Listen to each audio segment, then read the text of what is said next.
한번 따라합시다. 생각마다 주님 사모하고, 말마다 주님 증거하고, 걸음마다 주님과 동행하자. 여러분, 원수마귀는 우리를 언제나 믿음에서 떠나게 하려고 유혹을 합니다. 어느 40대 남자가 자기 노모에게 말했어요. 어머니, 저는 교회 가기가 싫습니다. 그러자 어머니께서 뭐 때문에 그렇게 교회 가기 싫냐고 물으니까 교회 가기 싫은 이유를 3가지를 얘기하더랍니다. 첫째는 주일날 늦게까지 잠을 자고 싶은데 일찍 일어나서 가야 되니까 그게 싫고, 두 번째는 찬양대가 불협화음으로 할 때는 죽이고 싶도록 믿고, 여러분 잘하고 있어요. 세 번째는 장로님 기도가 얼마나 긴지 그것 때문에 가기 싫다고 말하더래요. 그랬더니 그 어머니가 그래도 교회 가야만 되는 이유 3가지를 말해주더래요. 첫째는 교회는 사람을 보고 가는 곳이 아니니까 가야 되고, 둘째는 하나님께 예배드리는 것은 선택이 아니라 필수이기 때문에 가야 되고, 세 번째는 한참 아들을 쳐다보더니 그 어머니가 그러더래요. 네가 그 교회 담임 목사니까 가야 된다고 그러더래요.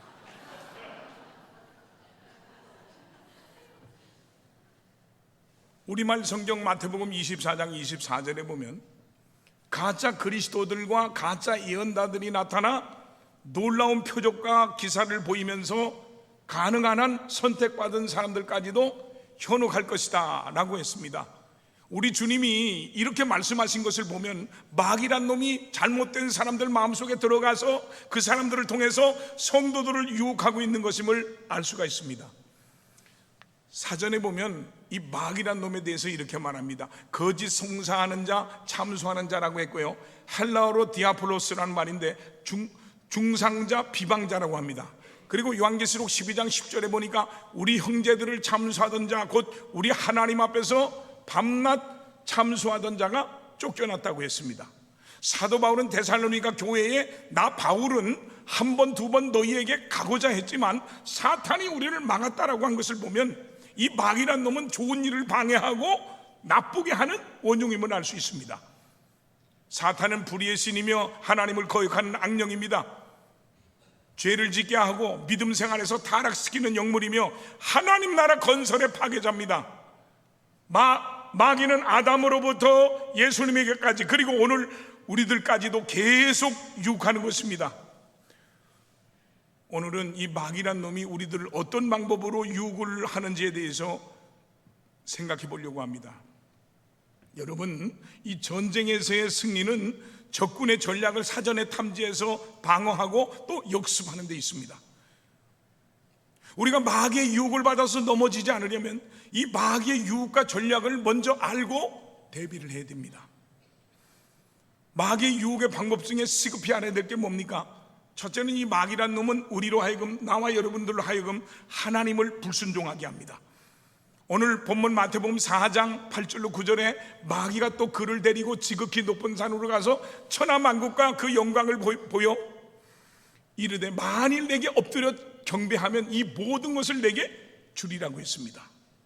창세기 2장에 보면 하나님께서 천지를 창조하시고 아름다운 에덴 동산을 만들어서 인간을 살게 해주셨습니다. 그 동산 안에 많은 실과가 있었으나 동산 중앙에 있는 실과는 따먹지 말라고 하나님 명령하셨습니다. 이때 유혹하는 자 뱀이 나타나서 여자에게 따먹으라는 것입니다. 하나님 명령을 거역하라는 것입니다. 하나님 말씀을 불순종해도 좋다는 것입니다. 마침내 여자는 유혹하는 자의 말에 순종하고 하나님 말씀을 불순종하며 하나님 명령을 어기고 금단의 열매를 따먹음으로 범죄한 것입니다. 바로 이 수단이 마귀란 놈의 유혹의 방법입니다. 오늘 본문 마태복음 4장에도 원수 마귀는 금식 기도를 마치고 은혜가 충만한 예수님께 와서 하나님 말씀에 불순종하라고 계속해서 유혹합니다. 그러나 하나님은 하나님 말씀으로 단호하게 물리치셨습니다. 사도 바울이 로마서 5장 19절에서 한 사람이 순종하지 아니함으로 많은 사람이 죄인이 된 것 같이 한 사람이 순종하심으로 많은 사람이 의인이 되리라 하신 말씀은 곧 순종은 의를 가져오고 불순종은 죄를 가져온다는 말씀입니다. 하나님의 뜻, 그의 말씀을 순종하는 한 마귀란 놈의 유혹에 넘어가지 않습니다. 표대를 분명히 하고 뛰는 사람은 어그러진 길로, 잘못된 길로 가지 않습니다. 분명한 표대가 없을 때 방향을 잃어버리고 잘못된 길로 접어들게 되는 것입니다.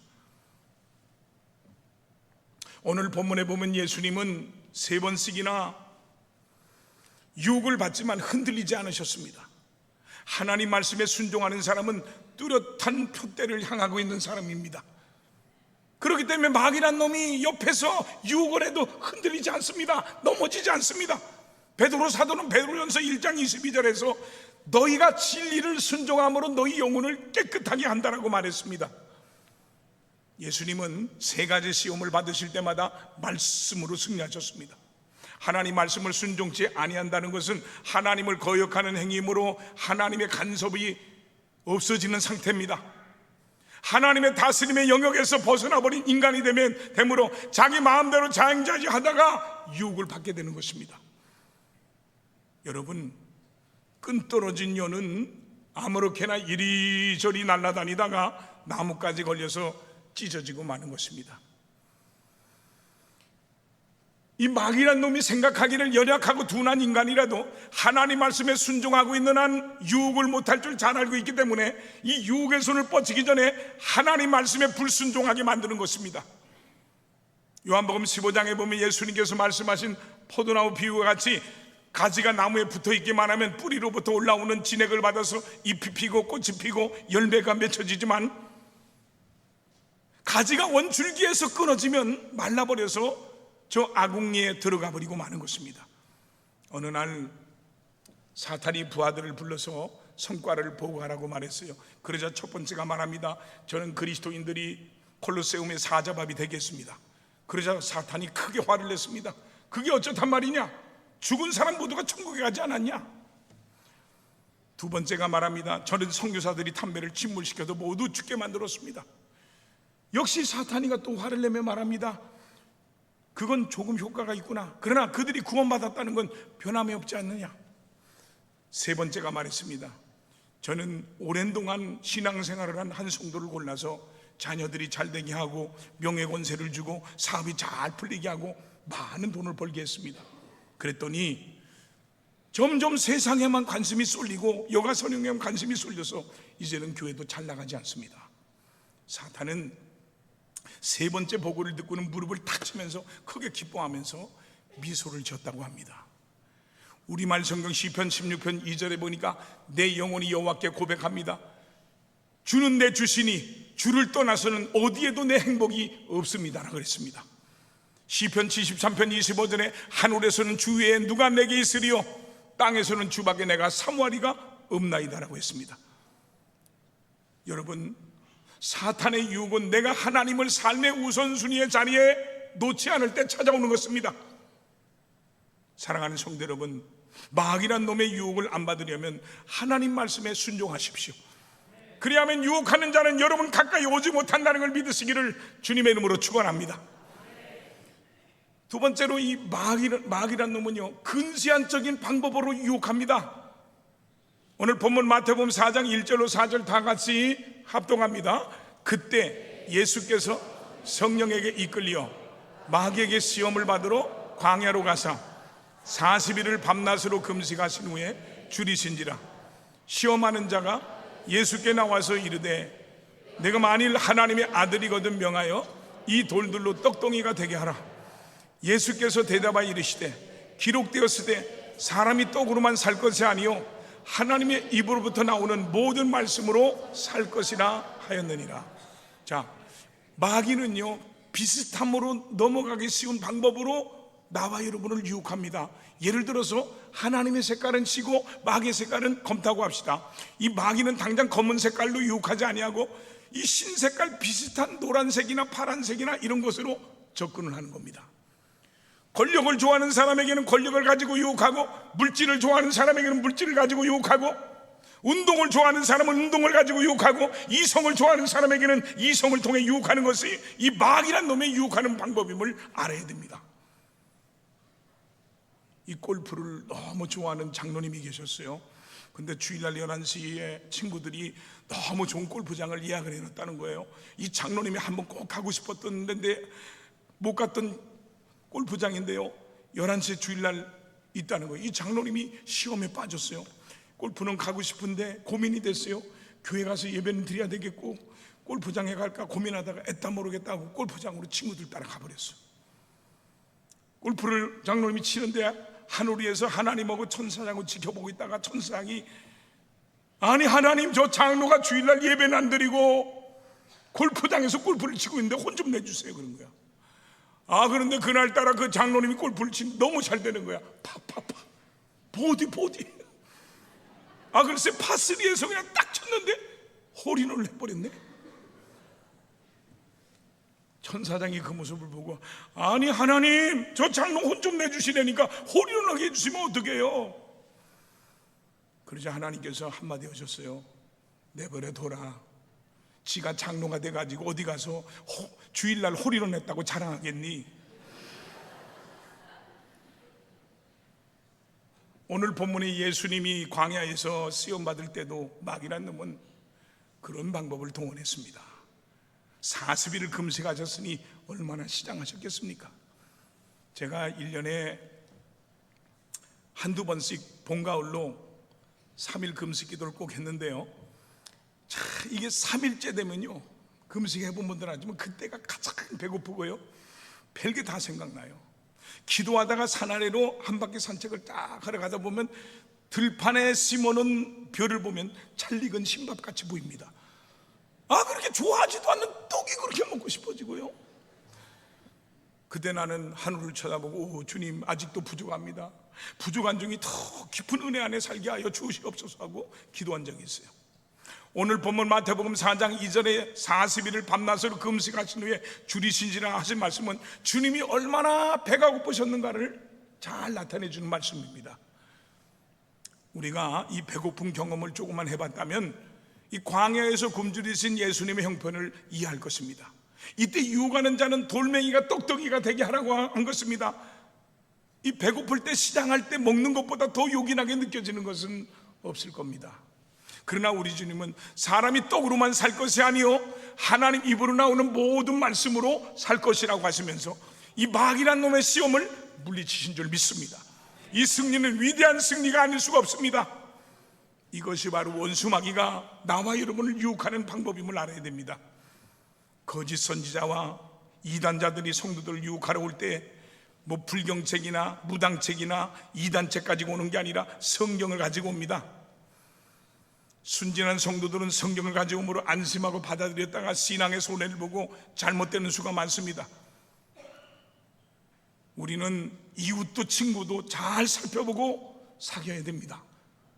요즘 유튜브를 통해서 성도들의 영혼을 병들게 하고 미혹시키는 잘못된 거짓 선지자, 설교자들이 많고요, 화려하고 그럴듯한 내용으로 이단들이 유혹하는 시대입니다. 더 기가 막힌 것은요, 영혼이 없는 AI가 직접 만들고 직접 설교하는 그 설교를 하나님 말씀이라고 듣고 있는 시대입니다.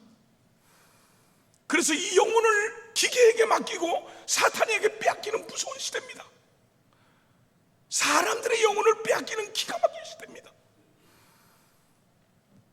우리는 이단 사설이나 우리 영혼을 송두리 때 뒤흔드는 시대에 살고 있으므로 아무나 함부로 사귈 수 없는 시대인 것을 알아야 됩니다. 그래서 요한일서 4장 1절에 보면 사랑하는 자들아 영을 다 믿지 말고 오직 영들이 하나님께 속했나 분별하라. 많은 거짓 선자가 세상에 왔음이라고 했습니다. 마태복음 7장 15절에 보면 거짓 선자들을 삼가하라. 양의 옷을 입고 너에게 나오나 속에는 노략질하는 일이라 그랬습니다.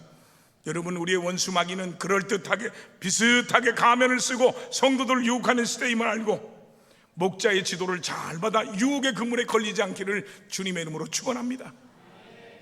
세 번째로 원수 마귀는 우리에게 원망 불평하게 함으로 유혹을 합니다. 미국 미주리주에서 목회하는 윌 보엔 목사는 인간이 겪는 모든 불행의 뿌리에는 불평이 있다는 사실을 발견했어요. 불평을 없앨 수만 있다면 인간관계가 좋아질 뿐만 아니라 마음의 평안을 누리고 건강하게 살 수 있다고 합니다. 그러나 불평하는 습관은 하루아침에 고쳐지지 않습니다. 그분이 심호하는 그 한 작은 교회에서 시작된 이 불평 없는 세상 만들기 운동은 지금 전 세계 80개국 600만 명 이상이 참여하고 있습니다. 불평 제로 운동으로 불리는 이 운동은 보라색 고무 밴드를 손목에 끼고 21일 동안 불평을 하지 않는 겁니다. 부지불식간에 불평하면 밴드를 다른 쪽 손목으로 옮기고 처음부터 다시 시작합니다. 이 과정을 거치면 불평하고 있는 자신을 인식하기가 수월해서 불평을 억제하게 되고요, 긍정적인 방법으로 표현하거나 침묵하는 법을 배우게 됩니다. 나중에는 의식하지 않아도 불평하지 않는 단계에 도달합니다. 우리에게 모든 성도들은 불평 대신에 칭찬을, 불만 대신에 감사 운동을 일으킵시다. 새로운 습관이 새로운 인생을 만드는 겁니다. 믿습니까? 뭘 해도 불평 불만이 많은 사람들에게는요, 특징이 있는데요, 해석의 왜곡성이 있다고 합니다. 오늘 본문에 보면요, 마귀는 계속해서 하나님 말씀을 왜곡시킵니다. 계속 예수님을 왜곡시켜서 유혹합니다. 뭐라고 합니까? 우리 3절 말씀을 다 같이 읽어봅시다. 시험하는 자가 예수께 나와서 이르되 네가 만일 하나님의 아들이거든 명하여 이 돌들로 떡덩이가 되게 하라. 5절 6절 읽어봅시다. 마귀가 예수를 거룩한 성으로 데려다가 성전 꼭대기에 세우고 이르되 네가 만일 하나님의 아들이거든 뛰어내리라. 기록되었을 때 그가 너를 위하여 그의 사자들을 명하시리니 그들이 손으로 너를 받들어 발이 돌에 부딪히지 않게 하리이다. 8절로 9절 마저 한 번 더 읽읍시다. 마귀가 또 그를 데리고 지극히 높은 산으로 가서 천하 만국과 그 영광을 보여 이르되 만일 내게 엎드려 경배하면 이 모든 것을 내게 주리라. 자, 마귀는 끈질기게 계속해서 예수님을 찾아와서 하나님 말씀을 왜곡시키고 있습니다. 그들의 특징은 해석의 왜곡성을 가지고 있다는 거예요. 한마디로 말해서 상대방이 어떤 행동을 하거나 무슨 말을 하거나 그것을 자꾸 왜곡해서 해석하는 그런 특징을 가지고 있다는 겁니다. 심지어는요, 상대방이 호의를 베풀고 잘 대해줘도 이 해석의 왜곡성이 어김없이 작동이 돼가지고 아니 저 사람이 무슨 의도로 나에게 이렇게 잘하는 거야? 뭘 얻어가려고 그래? 이것이 해석의 왜곡성입니다. 오래전에 제가 봄가을로 미국 집회를 항상 갔잖아요. 청라를 개척하고 못 갔는데 유명한 교회예요. 교회 이름은 내가 안 되겠습니다만 큰 교회고 역사가 있는 큰 대표적인 교회인데요, 그 목사님이 아시아에 있는 무슨 동남아시아에 선교 왔다가 한국에 와서 나한테 전화를 했어요. 어디 인천이래요. 그래서 점심 때 가서 점심 식사를 12명이 13명이 왔는데 좋은 데 가서 대접을 했어요. 선물도 다 준비해서 한 보따리씩 주고, 전 주는 걸 좋아하잖아요. 응? 그 다 준비해서 이렇게 줬는데 다들 고마워하고 감사하고 행복한 모습으로 음식을 먹고 다 하는데 장로님인데요, 장로님 한 분만 인상을 팍 쓰고 이러고 있는 거예요. 응? 근데 미안해요 여러분, 더럽게 기분 나쁜 거예요. 내가 너무 기분 나빠서 끝나고 식사 대접 끝나고 그 목사님, 담임 목사님 물어봤어요.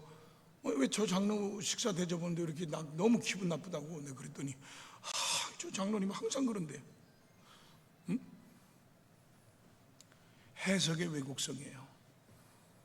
그러니까 이런 태도를 가지고 있는 사람들이 어떻게 행복할 수 있겠냐는 겁니다. 특별히 교회 일의 뒷자리에 앉아서 불평불만하지 마십시오. 그렇게 되면 틀림없이 마귀란 놈의 유혹을 받습니다. 하나님의 일에 불평불만을 갖는 태도는 그 일을 파괴하는 마음입니다. 하나님의 일이 힘있게 앞으로 나갈 때 불평불만하는 것 같은 것은요, 그 일에 제동을 걸어서 그 속도를 늦추게 하는 잘못된 일입니다. 예수님께서 어느 날 베다니 나사로의 집에 계실 때 마리아가 비싼 향유 한 근을 예수님 발에 붓고 머리털로 그 발을 씻어서 우리 주님의 장사를 예비하는 정성을 들였어요. 이 일을 옆에서 보고 있던 가룟 유다는 요한복음 12장 5절에 보니까 이 향유를 어찌하여 300데나리온에 팔아서 가난한 자들에게 주지 아니하였느냐 하면서 불평불만을 냈습니다. 여러분, 가룟 유다가 이런 말을 한 것은요, 가난한 사람을 위한 말이 아니라 그 마음에 도적의 마음이 있어서 그 향유를 자기가 갖고 있을 마음이 있어서 그렇게 말한 것이 틀림이 없습니다. 요한복음 12장 6절에 보면 이렇게 말하면, 가룟 유다가 이렇게 말하면 가난한 자들을 생각함이 아니요 그는 도적이라 그랬습니다. 마태복음 26장 8절에 보니까 제자들이 보고 붕괴하여 이르되 무슨 의도로 이것을 허비하느냐고 마리아를 야단쳤습니다. 예수님께 바치는 것을, 주님의 일을 위해서 헌신하는 것을 어째서 허비하는 것으로 보여줬고 불평불만을 가졌는지 한심한 일이 아닐 수 없습니다. 불평불만하는 마음에 마귀란 놈이 들어가는 겁니다. 요한복음 13장 2절에 마귀가 벌써 시몬의 아들 가룟 유다의 마음에 예수를 팔려는 생각을 넣었더라는 것을 보면 불평불만을 가졌던 유다의 마음속에 마귀란 놈이 들어간 것을 알 수 있습니다. 주의 일에 반대하는 것은 주님을 쫓아내는 것이 되고, 주님을 쫓아낸 결과는 마귀란 놈을 영접하는 것과 것이 되는 겁니다. 여러분, 우리 주님의 뜻은 완전하지만 우리들의 뜻은 불완전합니다. 그래서 우리에게 수정이 필요한 여지가 얼마든지 있습니다. 이런 부족한 뜻과 잘못된 아셉을 표준으로 삼고 그 표준에 맞지 않으면 불평불만을 하는 행동은 분명히 잘못된 것입니다. 여러분, 나의 뜻을 쳐서 복종시켜 주님의 뜻을 따르는 겸손이 있길 바랍니다. 지금 여러분 속에 불평불만이 있습니까? 속히 없애버리십시오. 그냥 두면 그 틈을 이용해서 반드시 마귀란 놈이 유혹을 하게 됩니다. 여러분 가정에, 여러분 사업에, 여러분 직장에, 여러분 자녀에게, 여러분 남편과 아내에게 유혹이 옵니다. 우리에게 자주 오시는 우리 노예에 속한 중신교회 정성수 목사님을 잘 알 거예요. 이분이 34년을 목했는데 후배 목사님이 교회가 똑똑하고 설교도 잘하고 그 교회가 막 붕댔어요. 막 붕대가지고 몇백 명이 돼가지고 어느 날 저를 찾아왔어요. 선배님, 저기 교회를 동네 병원하던 의원하던 건물을 샀는데 은행 돈이 안 나온다고. 그래서 제가 소개해서 은행 돈도 빼줬걸랑요. 그래서 이제 잘 붕대는 줄 알았어요. 근데 그 지역이 재개발이 돼서 옛날에는 재개발하면 로또 맞았었다 그랬어요. 그런데 지금은 망하는 로또요. 재개발이 됐는데 이게 계속 지연되고 23년인가 5년 가까이 지연되니까 성도들이 하나씩 다 떠나가고 교회는 점점 어려워지고 힘들어지니까 난 몰랐는데 나중에 보니까 그 교회를 다시 팔아가지고 5천만 원 보증금 가지고 그 교회 세 들어간 거예요. 다시. 응? 그 상곡동인데, 상곡동 이마트 있는데 거긴데요. 재개발하는데 그렇게 됐어요. 근데 한날은 목사님 옮겨야 되는데 56평짜리 비슷한 게 두 개가 나왔는데 얘기하는데 하나를 들어보니까 마음에 감동이 와요. 그래서 제가 마침 시간이 났어요. 그래 한번 가보자고. 딱 보는 순간 여기다 하는 마음이 딱 드는 거예요. 저는요, 우리 아버지가 장로님이 저한테 5천만 원을 주셔서 교회를 개척하고 시작하면서부터 하나님이 내게 땅을 보여주고 교회 일을 할 때마다 하나님이 감동이 오면 나는 돈이고 뭐 환경이고 그런 거 안 따지고 그냥 했어요. 여기다 하는 마음이 딱 오는 거예요. 그래서 이거 사라고, 이거 하나님이 주신 거 했더니 세 마디 딱 안 돼요, 못 해요, 돈 없어요. 할 말이 없더만. 그래서 이 사람아, 하나님이 줄 수 있는 거면 모든 걸 다 주셔. 하나님이 환경도 열어주고 다 열어줘. 그랬더니 또 한마디는 안 돼요, 못 해요, 돈 없어요. 할 말이 없더라고. 그냥 돌아왔어요. 내 마음에 우리 교회가, 우리 노예에 속해 있는 교회가 상가교회에서 상가를 사가지고 교회를 옮기거나 예배당을 건축하면 1,000만 원씩 이렇게 선교비로 지원을 해줘요. 근데 내 마음에 내가 1,000만 원에서 2,000만 원 줬으면 좋겠더라고요. 그런 마음이. 돈이 없고 이게는, 그러니까 얼마나 힘들었겠어요. 그러니까 안 돼요, 못 해요, 돈 없어요 그랬지. 응? 다음날 아침에 아침 식사를 우리 집사람하고 하는데 내가 얘기를 했어요. 쭉 얘기했더니 우리 집사람이 듣더니 목사님, 우리가 1,000만 원 우리도 어렵지만 1,000만 원 우리가 헌금해서 2,000만 원 도와주죠. 그래서 바로 전화 걸었어요. 바로 전화 와서 여기 내가 1,000만 원하고 우리 교회에서 1,000만 원, 2,000만 원 줄 테니까 그거 해보라고. 3억 5천 얘기했대요. 4억 준다는 데가 있는데 3억 5천을 얘기하는 게 쳐다도 안 봤대요. 그래서 근데 그 순보험, 여의도 순보험계 안수 집사님이신데 부동산 하는데 이 교회도 상곡 성결교회야. 그거 재개발해서 지금 들어가 몇 년 동안 거기 있었다가 들어가는 거예요. 그러니까 당신들도 이 교회 어려울 때 당신들 싸게 해주지 않았냐. 이 교회가 어려우니까 이 교회를 줘라. 그래서 이제 할 수 없이 나왔대요. 나오는데 그날 새벽 기도를 드리고 기도했는데 감동이 제가 오는 거예요. 전화를 걸었어요. 정 목사님, 가서 추접스럽게 뭐 깎아주세요 그런 얘기 하지 마로, 그냥 뭐 계획이에 성도들 안 흩어지게 도와달라고 주한조한께서 2천만 원 지원해주고 이래서 나왔다고 그냥 얘기하라고. 그랬더니 얘기를 잘했어요. 들어올 때는 담임 목사님하고 재정국장 장로님하고 건축현장 장로님이 세 분이 왔는데 인상이 막 굳어 있다가 얼굴이 확 펴지더래요. 그러더니 세 분이 모여서 뭐라고 얘기하더니 다른 데서 사업도 준다는 그런 데가 있는데 이 지역교회 같이 성장했던 교회니까 교회 드리겠다고. 그리고 입당하고 난 다음에 우리가 지금 어려우니까 500만 원 헌금도 해주고 음향시설만 빼놓고 모든 게 너무 잘, 인테리어가 한 2억 이상 들어가야겠더라고요. 다 모든 거 그냥 놓고 가겠다고. 그래가지고요 3억 5천에 했어요. 그랬더니요 인건비 자재비 여러분 알다시피 얼마나 뛰었어요? 배 이상 들어가게 된 거예요. 그 이마트 있는데 거기 3층에 들어갔는데 또 가고 나니까 거기 상공역이 또 생겼어요. 새로 생겨가지고요 거기 들어갔는데 지금은 너무 행복하대요. 그런데요 얘기하려는 게 아니라 이전하기 전에 제 마음에 감동이 와서 3일 동안 제가 또 괜찮은 강사입니다 여러분. 아무데나 가지 않아요. 또 아무데서 부르지도 않아요 함부로. 제가 3일 동안 저녁에만 무료로 붕해를 해줬어요. 그래서 말씀을 전하는 가운데 주일날 여러분 설교했던 거룩한 낭비라는 마리아의 헌신에 대해서 설교를 했어요. 그랬더니 성도들이 은혜를 받았어. 그리고 내가 농담 삼아 가져와 그랬어. 좀 신기해요. 나는 어디 가서 그럼 시험 들어야 될 텐데 시험이 안 들어. 어떤 분은 잠을 자는데 내 음성이 들려오더니 자장가처럼 가져와. 그래서 가지고 왔대.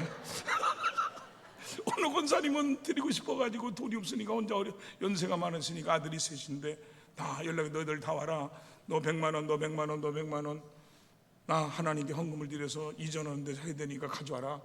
그러는데요 이덕교 안수입사한 분인데 이분이 청년 때 그게 나와서 목사님 주례받고 결혼해서 부인이 권사님이 되고 안수입사가 됐는데 2남 3녀요. 사업을 하는데 너무 안 되고 어려워가지고 반지하 빌라에 사는데 넷째 딸 고등학교 3학년짜리 이하은이라는 이 딸이 제 집회에 참석했다 은혜를 받았어. 이 고3짜리 이하은이라는 이 딸이 자기가 집이 너무 어려우니까 해외여행 한번 가고 싶어서 용돈 주는 걸 푼푼히 모아서 50만 원을 모았어. 50만 원을 그 친구들하고 해외여행 한번 가보고 싶어서. 그런데 아침에 밥 먹는데 엄마 아빠 울면서 나 하나님 앞에 거룩한 낭비를 하고 싶어. 이 마리아의 헌신처럼 나도 하고 싶어. 그래서 나 이거 해외여행 안 가고 하나님께 드릴 거야. 그리고 이 아이가 그걸 드리는 거야. 이 이덕규 안수집사님이 밥 먹다가 우리는 뭘 드리지? 우리는 돈이 없는데. 그랬더니 권사님이 여보 내가 당신이 생활비 준 거를 매달 이렇게 조금씩 띄어서 모은 게 한 700만 원 된다 그러더래요. 그러면 어떻게 700만 원 되냐? 우리가 1000만 원 만들어 드리자. 그래가지고 1000만 원을 드리게 됐어요. 성도들이 그렇게 드려서 한 3억 이상이 나왔어요. 근데 이하은이라는 이 딸이 고등학교밖에 졸업을 못했는데 한국조폐공사에도 합격하고 어느 대기업에도 합격하고 5군데 합격이 됐는데 자기 적성에 맞도록 어느 대기업에 지금 들어가 있어요. 그 이덕규 안수집사님은 농협에 농수산물 납품을 하는데 이게 뭐 잘 안 되고 그랬는데 갑자기 풀리기 시작하더니 한 주에 15만 원씩, 큰 건 아니지만 20만 원씩 11조를 드리게 됐고요. 이 땅 예배 드릴 때 장로로 임직받아서 충성하고 계십니다. 여러분 주님의 일에 협력하는 성도가 되십시오. 그렇게 하면 교회 일이 잘 돼서 좋고 내가 잘 돼서 좋고 우리 자신들은 원수마귀를 물리쳐서 좋은 겁니다. 고린도후서 1장 20절에 하나님의 약속은 얼마든지 그리스도 안에서 예가 되니 그런즉 그로 말미암아 우리가 아멘하여 하나님께 영광을 돌리게 되느니라고 사도 바울이 말한 대로 주님 뜻에 아멘하며 협력하는 성도는 하나님께 영광을 돌리게 되고 마귀와는 타협하지 않게 된다는 걸 믿으시기를 축원드립니다. 마지막으로 원수마귀란 놈은 우리의 마음에 약한 마음을 갖게 해서 유혹합니다.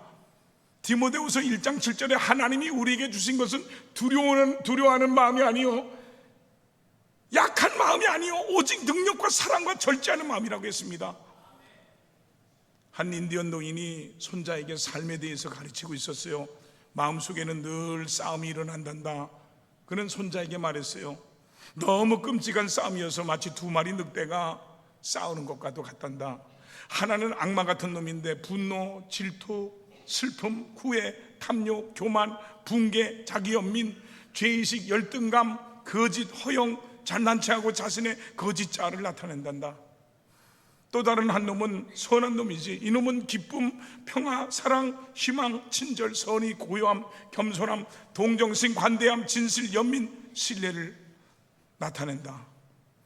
이 같은 싸움이 내 안에서도 일어나고 모든 사람의 마음에서도 일어난단다. 그러자 손자는 잠시 동안 그 말을 생각하다가 할아버지에게 물었어요. 할아버지, 그러면 어떤 늑대가 이기나요? 노인은 손자를 바라보고 이렇게 대답했어요. 네가 먹이를 주는 놈이 이긴단다. 여러분, 우리 안에는 여러 가지 마음이 있지만 어떤 마음을 붙들고 사느냐에 따라서 내 삶의 모습과 결과가 달라집니다. 선한 마음, 성령님이 함께하는 마음, 하나님이 함께하는 마음을 붙들고 키워나가야 됩니다. 시편 118편 6절에 여호와는 내 편이시라 내가 두려워하지 아니하리니 사람이 마귀가 내게 어찌할까라고 했습니다.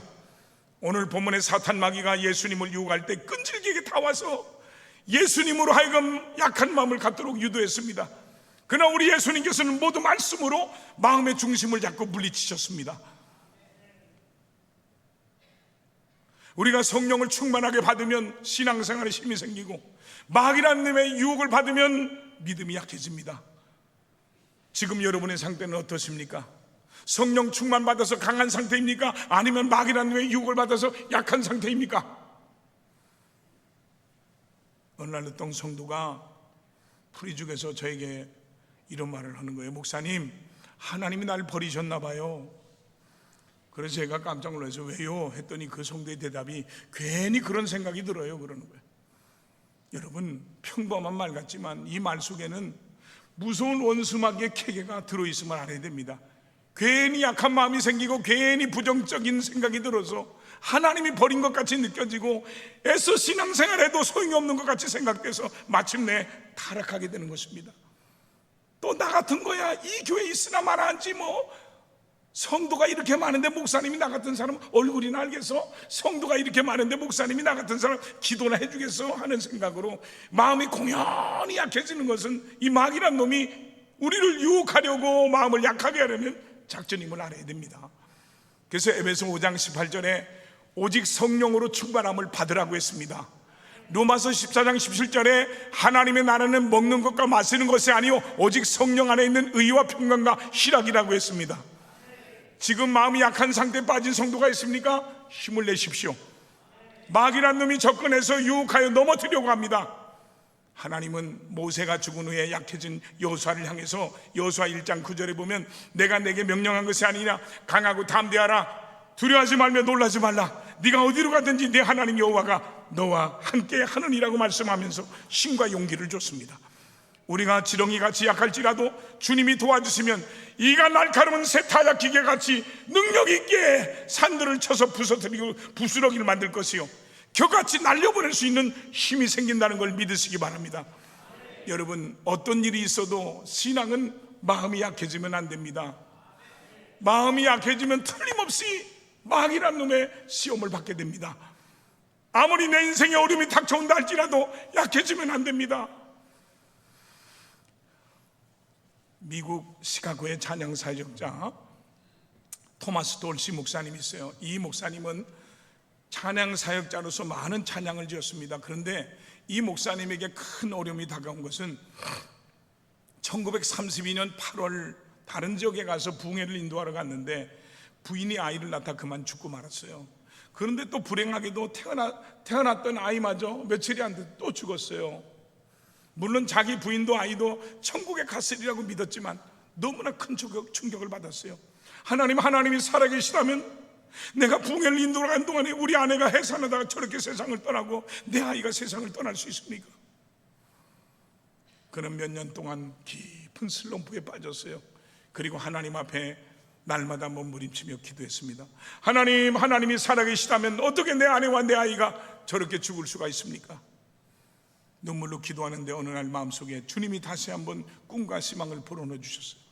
성령의 감동 가운데 그때 본인이 찬송을 작사 작곡한 유명한 곡이 우리가 자주 부르는 주님이여 내 손을 꼭 잡고 가소서라는 찬송인데요, 40여 개국의 언어로 번역돼서 불리고 있습니다.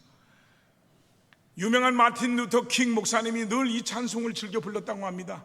또 존슨 대통령의 장례식 때 레온타인 프라이스라고 하는 성악가가 이것을 조가로 불렀다고 합니다.